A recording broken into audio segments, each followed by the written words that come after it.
आज बहुत देर लगा दी आपने। हाँ, ऑफिस में एक नया काम आ गया ना, थोड़ा लेट हो गई। अच्छा, आप फ्रेश हो जाइए, मैं खाना भी तैयार है। सुनो, वो चाय बना देना मेरे लिए। ये ईशा नहीं आई अभी तक?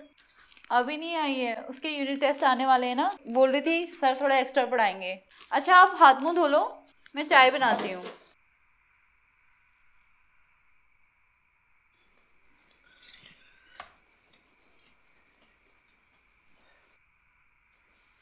अरे सुधा, ये टॉवल कहाँ है यहाँ से? बाथरूम में देखिए, दरवाजे के पीछे टंगा होगा। अरे नहीं है यहाँ पर, कहाँ रखा है? ध्रुव गया था थोड़ी देर पहले नहाने, बाहर डाला होगा उसने सुखाने। मैं अंदर से नया वाला निकाल दूं? अरे नहीं नहीं, वही वाला ले आओ बाहर से। अब तक तो सूख ही गया होगा। अच्छा, आप फ्रेश हो जाओ, मैं लाती हूँ। ठीक है लिया।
हाय पा।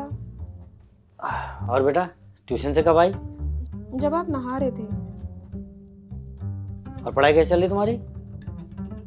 ठीक चला है। यूनिट टेस्ट कब से हैं? परसों से है। बेटा बाप फोन पे नहीं बैठा है तुम्हारा, सामने बैठा है। सामने देख के बात कर लो, या उसके लिए भी वीडियो कॉल करना पड़ेगा?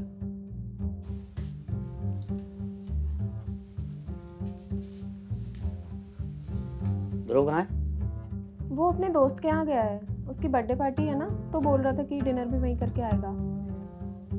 आपको बताया था उसने? और महीने में कितने दिन दोस्तों की बर्थडे पार्टी होती है उसकी? रोज पार्टी में खाया करता है। अरे बताया था उसने मुझे, उसके दोस्त का बर्थडे है, वो लेने भी आया था उसको। कॉलेज का फाइनल ईयर शुरू हो गया है उसका, कुछ तो जिम्मेदारी समझनी चाहिए उसने। अरे अभी कॉलेज में है, धीरे धीरे सीख जाएगा। हाँ, जब स्कूल में था तब भी आप यही कहते थे। अभी स्कूल में है, कॉलेज में पहुंच जाएगा तो सीख जाएगा धीरे धीरे। आप ऑफिस का गुस्सा घर पे क्यों निकालते हैं?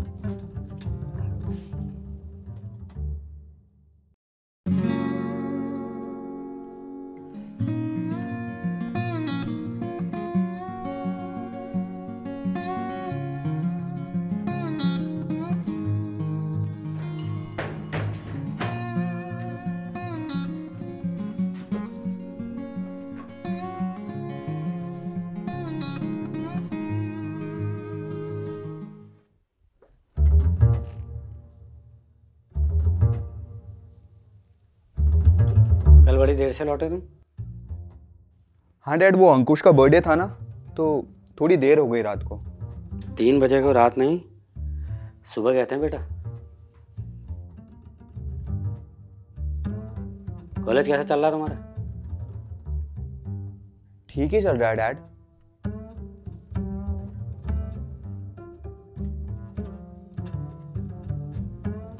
सुधा, जल्दी टिफिन लाओ, ऑफिस के लिए देर हो रही। डैड, मुझे आपसे कुछ बात करनी है। कहो। हैं? तुम्हें कुछ कहना था ना, कहो। हाँ डैड, वो मुझे बाइक चाहिए। क्या चाहिए? बाइक। क्यों, स्कूटी को क्या हुआ? ठोक दी क्या कहीं? डैड, स्कूटी तो ठीक है, फिर डैड मेरे सारे दोस्तों के पास बाइक है, सब बाइक से ही तो आते हैं, और मैं आज भी आपकी 7 साल पुरानी स्कूटी को लेकर कॉलेज जाता हूँ। वाह, मतलब अब भैया वाली स्कूटी मेरी। तुम 1 मिनट चुप रहोगी? और तुम, स्कूटी से क्या प्रॉब्लम है तुम्हें? हैं? पैदल तो नहीं आना जाना पड़ रहा ना? कॉलेज आने जाने के लिए एक सुविधा तो है तुम्हारे पास। डैड मैं कॉलेज फाइनल ईयर में हूँ। अरे ऐसे स्कूटी से जाना मुझे अच्छा नहीं लगता है।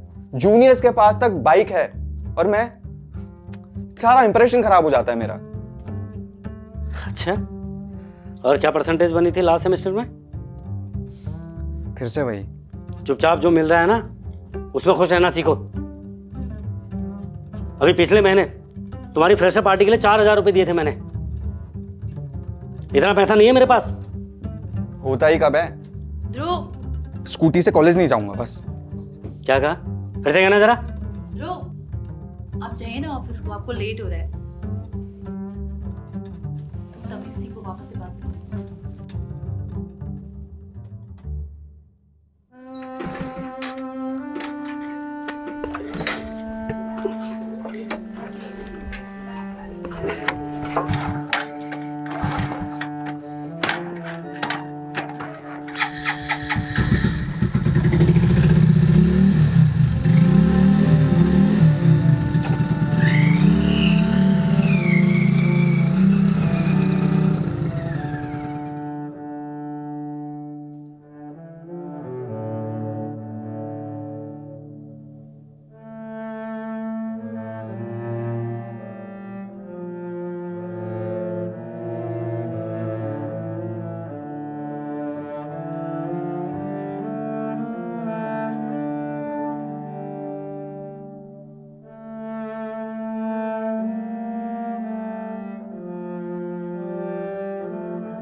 अरे मैं बता रहा हूँ, ये चंद्रयान मिशन बहुत फायदेमंद रहेगा आगे चल के। क्या फायदा कर रहे हैं यार वकील साहब। बच्चे डिग्री लेकर घर में बेरोजगार बैठे हैं, काम धंधा कुछ है नहीं, और आप चाँद में जाने की बात कर रहे हैं। अरे देश तो संभाला जाता नहीं इनसे, और ये दूसरे ग्रह में जाने की बात कर रहे हैं। वही तो। और यूएन की रिपोर्ट के हिसाब से देश की लगभग 17% पॉपुलेशन अभी भी पॉवर्टी लाइन के नीचे है, और वो भी तब जब आय के मानक 1,300 रुपये पर मंथ से भी कम है। यहाँ देश में लोगों को खाने के लाले पड़े हैं, और इनको चंद्रमा पे पहुँचने की हो रही है। और तो और ये फोटो स्टेटस में लगाने से इनका घर चल जाएगा। बताइए आप। अरे कैसे सुना रहे हो यार वर्मा जी आप। आपको तो परख करने आनी चाहिए है? आज का इन्वेस्टमेंट ही कल का फ्यूचर है। और फिर चाँद ग्रह नहीं, उपग्रह है। और बीच जी, यूएन के जिन आंकड़ों की आप बात कर रहे हो उसके हिसाब से 55% पॉपुलेशन पॉवर्टी लाइन के नीचे थी 2005 में। और कितना खर्चा आया होगा इस मिशन का? मेनली 600 करोड़, 650 समझ लीजिए। और हमारे देश की जनसंख्या कितनी है? 140 करोड़। अब खुद लगा लीजिए कितना भार पड़ा होगा प्रति व्यक्ति पर। और फिर एक बात और है, इस तरीके के जो मिशन होते हैं ना, इससे देश के लिए कितनी संभावनाएं आगे खुलेंगी भविष्य के लिए, ये भी तो सोचो। जब हमारे देश का कोई बच्चा बाहर विदेशों में नौकरी करता है, या किसी बड़ी कंपनी को चलाता है, या यूँ समझिए नासा में वैज्ञानिक ही बनता है, तब तो हम बड़ा कहते हैं कि हमारे देश का टैलेंट बाहर चमक रहा है। और जब हमें इस तरीके के प्रोजेक्ट चलाने होते हैं तो हम यही दकियानूसी बातें शुरू कर देते हैं। आज पूरा विश्व हमारे देश का लोहा ले रहा है? और देश को आगे बढ़ाने के लिए इस तरीके के प्रोजेक्ट्स तो बहुत ज़्यादा ज़रूरी है ना, देश को मजबूत बनाने के लिए। गलत कह रहा हूँ तो बताओ, क्या समझे रमेश भाई?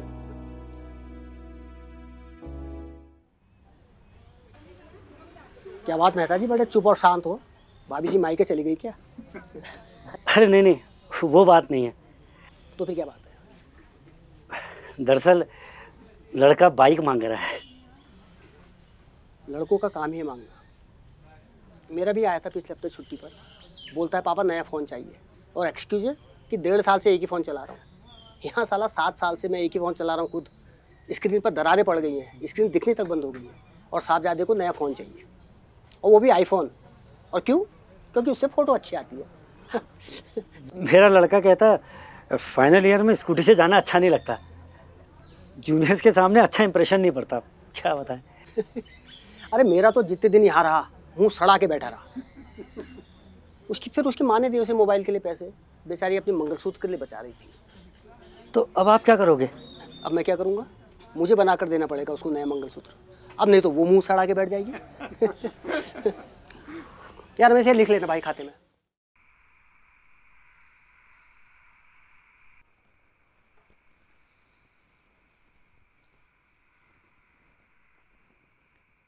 ये लीजिए आपका गर्म पानी।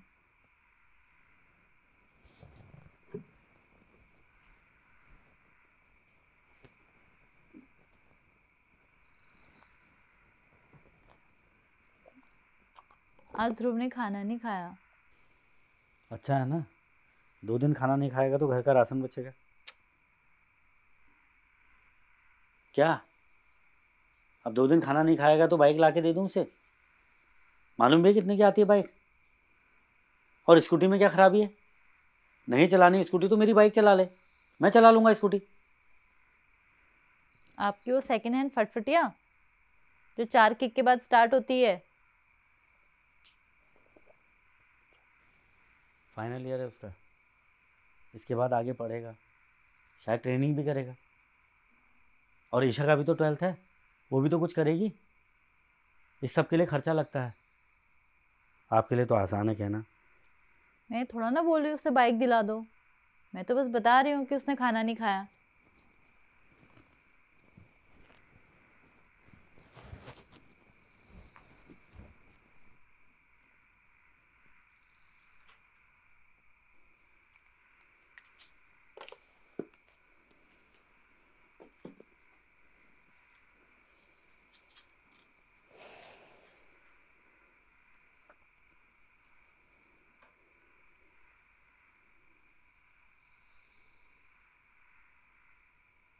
क्या ध्रुव ने सच में खाना नहीं खाया?